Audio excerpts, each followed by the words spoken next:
देखो, Australia series के लिए तो टीम का ऐलान हो गया, जिसमें 15 प्लेयर का नाम भी आया, 15 खिलाड़ी भी खेल रहे हैं। मगर बड़ा सवाल फैंस का ये है कि देखो, अनिल कुमार शाह का परफॉर्म खराब था।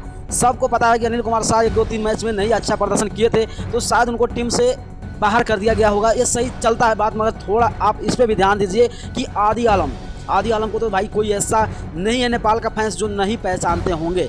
मैं आपको बता दूं दोस्तों, यानी कि आदि आलम एक ऐसे क्रिकेटर है जिनका प्रदर्शन आप सबने देखा होगा, बैटिंग में हो, बॉलिंग में हो, हर एक दिशाई से वो बहुत अच्छा प्रदर्शन करते हैं। मगर क्या जब अनिल कुमार को शाह को मौका नहीं दिया गया तो लोगों का थोड़ा सवाल था कि हाँ, प्रदर्शन खराब है, इसी वजह से उनको मौका नहीं दिया गया। मगर आदि आलम को आप मौका देना चाहिए था, क्योंकि अगर आप आदि आलम को ऑस्ट्रेलिया सीरीज में मौका देते हैं तो भाई आने वाला दिन में वो भी T20 वर्ल्ड कप के लिए पूरे तरह से दावेदार बन सकते हैं। क्योंकि जब आप ऑस्ट्रेलिया सीरीज में देखो, बहुत ऐसे खिलाड़ी को मौका दिया गया, रुपेश सिंह को मौका दिया गया, रिजन ढकाल को मौका दिया गया, ललित राजवंशी को मौका दिया गया, यानी कि नए खिलाड़ी को तो मौका दिया गया, मगर जो कंटिन्यू करते आ रहे हैं खिलाड़ी, अनिल कुमार शाह को मौका नहीं दिया गया।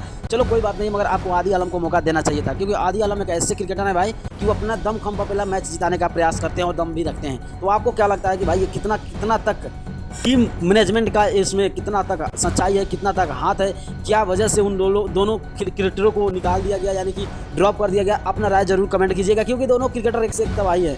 अनिल कुमार शाह का बात करें, आदि आलम का बात करें, चाहे दोनों के दोनों एक से एक है। तो आप क्या लगता है कि आने वाला कितना दिनों के बाद उनको मौका मिलेगा? क्या वेस्ट इंडीज सीरीज में मौका मिलेगा? आप लोग अपना राय जरूर कमेंट कीजिएगा। अगर नए होंगे तो चैनल को सब्सक्राइब करके पेज जरूर फॉलो कीजिएगा।